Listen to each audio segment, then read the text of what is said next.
Somebody say local.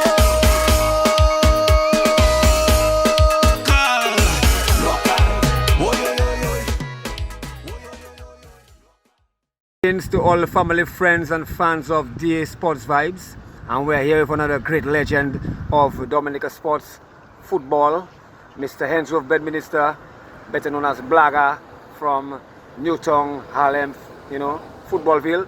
And he's gonna give us, like all the others, he's gonna give us his experience from football, from inception to, take us through his career. So Mr. BEDMINSTER, just take us through. Okay, it was growing up like ghetto youths in the ghetto like to play sports. So football was one of the main sports in actually the Caribbean. So we started to play football at a very young age, like 3-4 years we was playing football. And as time goes by, we started to make our first team was World Cup best, that higher up at Newtown. So what and age? then we played a few years. We never played big competition football. But as time go by, I left Dominica in the early 80s and I went to sail for about 4 years. And I came back in about 84, 85. And then there was a team named Harlem 2nd Division. And then that same year, through all the treatment that we were getting from Harlem, so we decided to go on our own, and we asked Julian David to sponsor us, and he did. Okay, so but before that, what about school football? You didn't play school yes, football? Yes, I play maybe 2 years with Rosa Boys School, okay, and the old boys school in town. Okay. Yeah. And what about youth football, like youth league under 16? Well, youth football is under 16. We were playing under 16 at competition, yes, with teams, Goodwill, Roseau Central, Bavy State. Okay, tell us about that experience. Well, that was a good experience. That's where the exposure actually started to me. How football could be a great sport and change my life into, being a legend. Because that year, that 2 years of playing that intermediate, that under 16, the last year, we make the finals with Goodwill Apartment. That was, across the I river. remember Cowyet and those guys playing by the riverside, yes. And they won the game by 1-0. With me, Dave Peters, Gary Bertrand, Chaka, Solka. We had a few of the great legends that keep, and then from there I disappear and go to sail. And then coming back, we had that team. We was forming JD Rocks. Our first meeting was right in the corner up there by the Tongue Savannah across the pipe. We had that first meeting there, and then we decided, well, we had to go on our own because we wasn't getting good treatment on the team we was, which is Harlem 2nd Division. That same year, we formed that team, JD Rocks. We won the intermediate championship by about 30-something goals. We had our forward man named Moff. He was just on a rocket to us. He was just giving us like 5 goals, 6 goals per game. Could you give us some of the names of notable guys and players on that team? Oh well, that team was one of the most solid team I really play with, because that team itself was hardcore Newtown players. We had no outside players. Everybody was from Newtown Central. So we had man like Applehead, we had man like Ashton Barrett, Emmanuel, Kenrick, we had Dave Guappers, we had Gary Bertrand, we had a few fellas, but just a few that left, and maybe the name haven't come in, but we had a few great in that team. And then from there, we went to we won the intermediate championship and the first Premier League intermediate knockout. The same year we had to play that knockout, and our first game we played against Kensborough and we beat them 3-1. Kensborough 84. Johnny. That was about 86, 87. So you're saying that that young team just stepping in from intermediate came and Yeah, beat yeah, the mighty and Kensborough. we make the finals. We beat, I think we had beat Kensborough, and I can't remember it too well. The second, I think it was Blue Stars. We won that second game against, and then we play since. I think that was since. I don't remember since winning any other trophy, but that was since first trophy in the Winter Park, that knockout. They beat us 1-0. Bobby Dover scored a goal. I can never forget that. And that was, to me, that was the only finals I recall playing and lose in Winter Park. You understand? Because at a certain level we leave and we go on our own from having our coach, which was Jean Faustin, in 1990, and that was one of our greatest times, you know. It's not that Faustin wasn't coaching, but I rate Faustin as one of the best coaches in the Caribbean. It's just that some of the guys was, you know, with ghetto youth finding he was too strict on them and things was going to, you know, because in this time man don't making money. You have to go to work, you have to come to play football, and it's for your pleasure and it's for your joy, you know, so you really love doing it, and you just, and so Faustin had on a level, strict kind of level, and that is his kind of standard. So some way of the other we find we have to do something for ourselves and let go of a few of the players that he brought in from outside, and we had our heart cut in the rocks. At 1990, we won everything Dominica had. Everything. We win the President Cup, we win the Knockout and League, we played the Jubla, we had a champion of champions in Jubla, and we won that league, that tournament. So with a few recruits guys we had like Manico, Junior, and Pampu. We didn't have Terry that time, but we had Manico, Junior, and Pampu had played with us in Jubla. So. Okay, and your position you played was centre back. When I started playing football, I was playing all positions. I was playing in the goal, I was playing defense, but I more used to play in the goal under 16. See, and then that same finals I talking about against Goodwill Apartment. From there I left the goal because I wasn't going to play in the goal, and all going down I said I don't play in goal. If I play in goal I don't play. But what happened is when I reached in the botanical garden crossing the road, Jonathan Police, my toe burst, and I just couldn't put a shoe, so I had to play in the goal. I play with the tennis, and them man beat us 1-0. And from there I switched to be playing outside, and then center defense became my. So it's after Wallo, we had a guy named Walson, that was Apple brother living on the corner. He was the guy that left, and then I started to play center because we didn't have a center. And from there, they realized, well, I was the best man for the position. You know, and I was playing it so well that in the first 2 seasons I was captain. Everybody was just like depending on me for saving J-Rock defense. You know. Okay, so well, I saw you started in the goal. I didn't even know that, and following football for so long, I don't think most people know that. And then I know you in playing centre back and playing it so composed. Could you tell the people and them how you play the game so composed in the centre? Give them what made you play it like that? I didn't just get it like that because I play a lot of football, youth man, to get it. All on the base side, there was an old gas station on the side there. We used to play small ball, one-on-one, coming out to play the boys. And this was like my bed. You could find me on the savannah 24/7 because I raised, after I live higher up Newton, I came here about 14 years and we live across the savannah. So I like the number on my bed, I could see the savannah. So that was like my bed. Well, getting so good is like, you always have to do the right thing. You train, and to tell yourself, well, a man better than you is because he's training and he's doing what he has to do. Now, you to get good, you have to tell yourself, motivate yourself, I want to get at least one step ahead of my opponent. And that was where I used to gain. I used to come, while my teammate was on Savannah, before I come on Savannah, I had a little hill by me. I used to jog that up, sprint that up 4 or 5 times before I come. Sometimes I go in on the sea and do a little thing, and then I come in Savannah or something like that, you know. And most important is the feel. What I've given me is the feel of the ball. You have to feel the weight and the speed, the timing of the ball to maybe control it, to pass it, to put it through. And that does take a lot of players.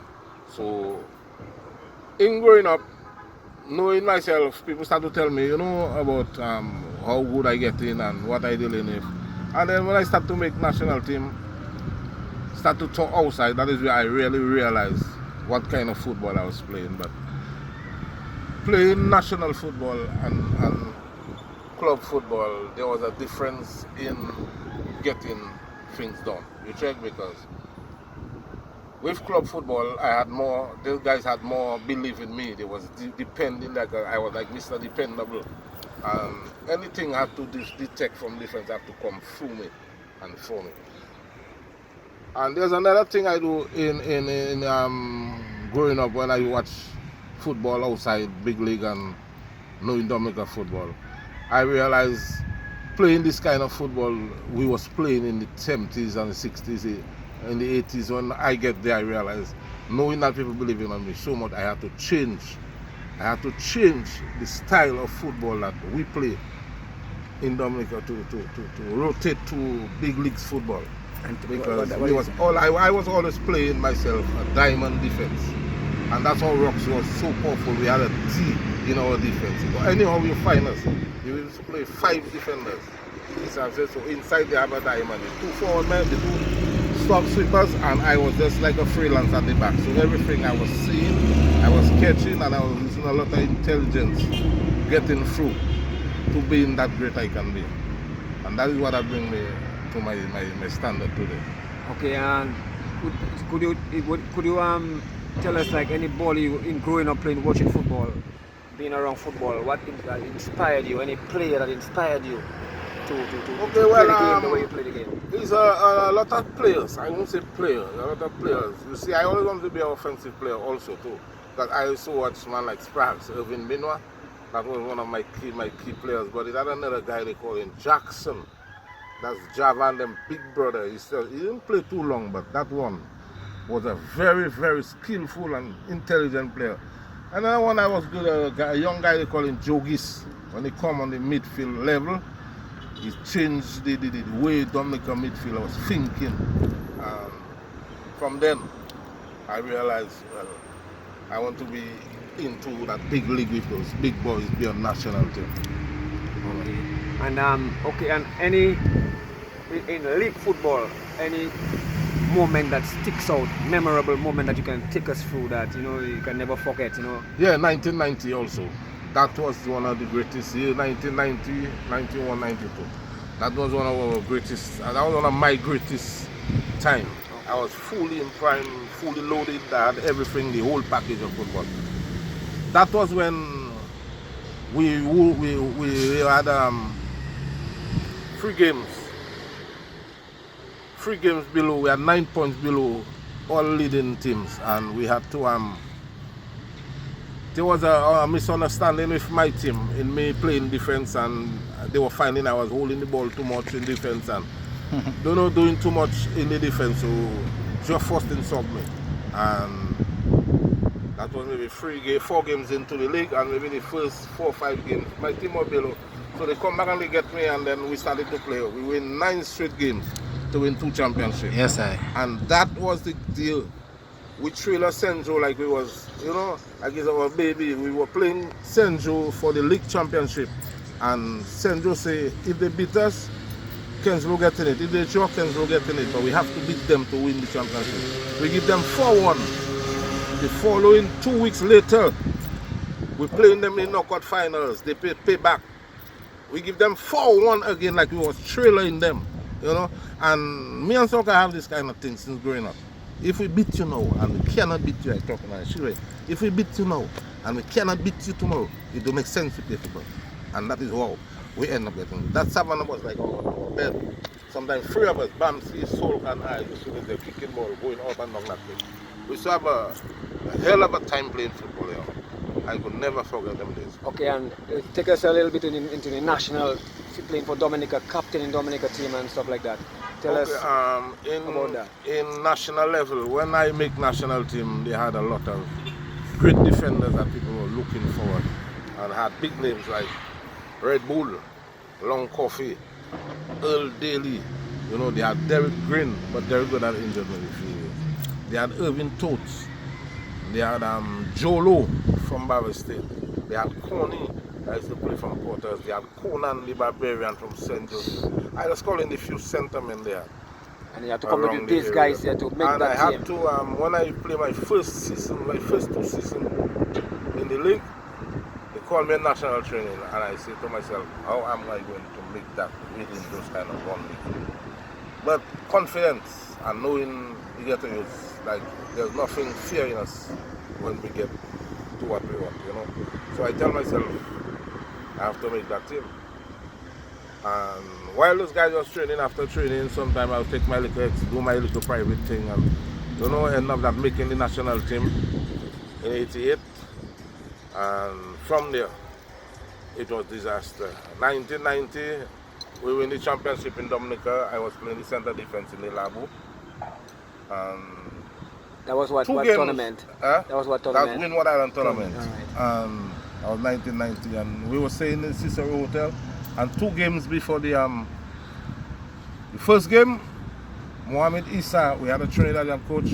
He brought me there on a fitness test because during the second practice before the tournament start, my foot get a little twist. But knowing I play a whole 3-4 season in Minnesota with 1 leg, so he brought me here. And before he tell me he finished, I asked him, well, I just started. I thought he had brought me for a fitness, you know.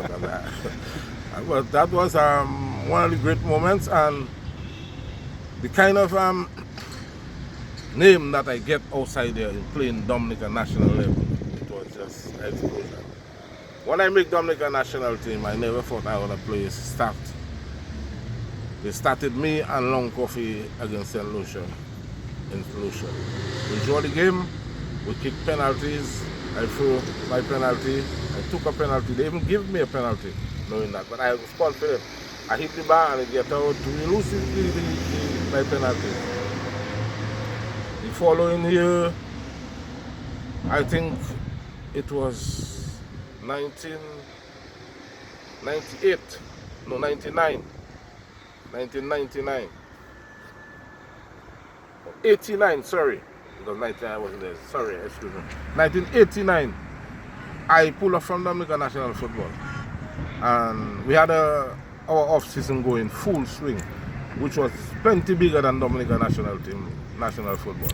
And then we had the finals against Kings Hill, which never won a championship on Savannah. Who never won a championship? Never won a championship on Savannah. Never won a championship on my river. Kings Hill? Yes, I cannot recall championship. Never won a championship? Not once. In your time? In my time. In your time? Okay. We win championship undefeated like that years after years on the Tongue Savannah. We were playing Kings Hill in the final. And anyway, Blagger, without tripping you, that is a story that have to come up here. Yes. That's the next story between us. Okay, we can deal with that. Yes, we'll deal with that. Because I can't recall Kings Hill winning when I played football in Savannah. No, not on the bicycle. So tell us about that final. That final is now, after pulling up from 1989, we win the Kings Hill by 3-1 there on the Savannah, and there was this guy who was giving sports report for DBS. I think his name is Curtis Matthew. He came here and gave me an interview. And while I interviewing him, my mother can't give me a hug. And so he was talking to my mother, and my mother said, only thing she wanted to see is just see her son go back and play for national team. And so to God, that's what I brought me back, playing national football.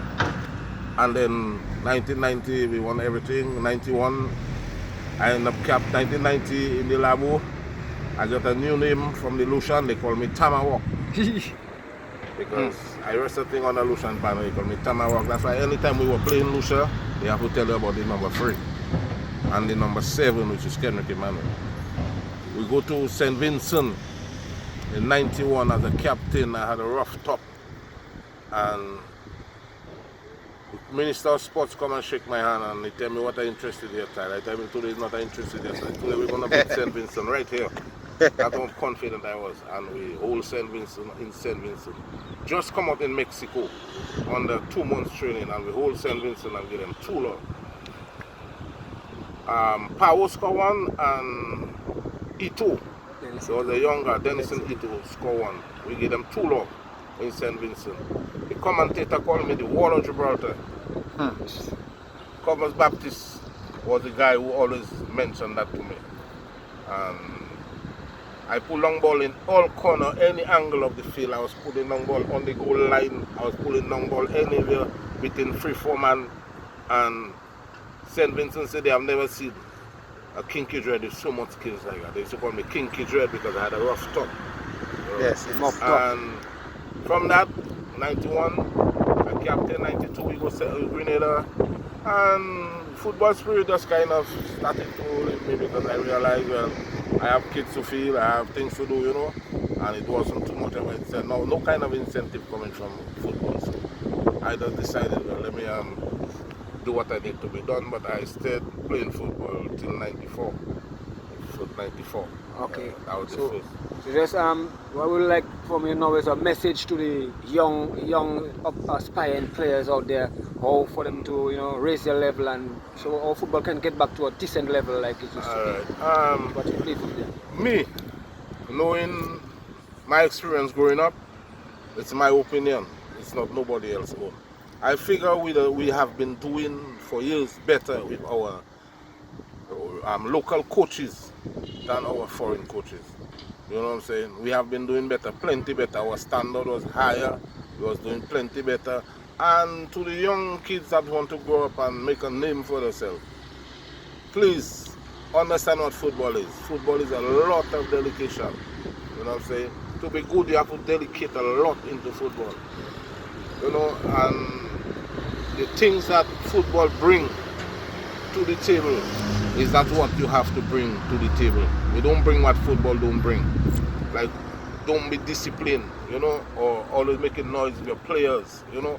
You have to have a unity, you have to have a vibes, man, like a family. You are saying that the young like players should be family. disciplined, right? Yes, Yes, at all costs. That's yes, the most yes. important thing.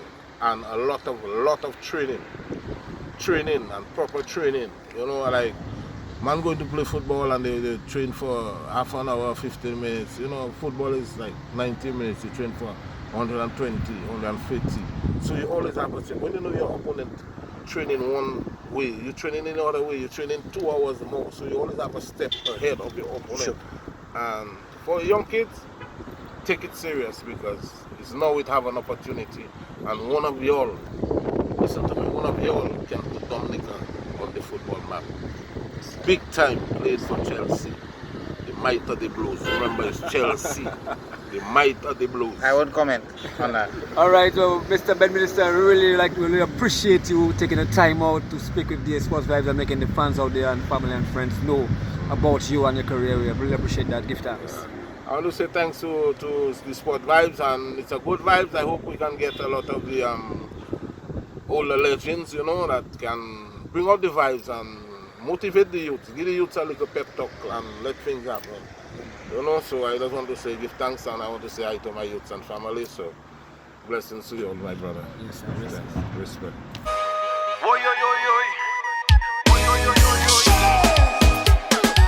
Somebody say no.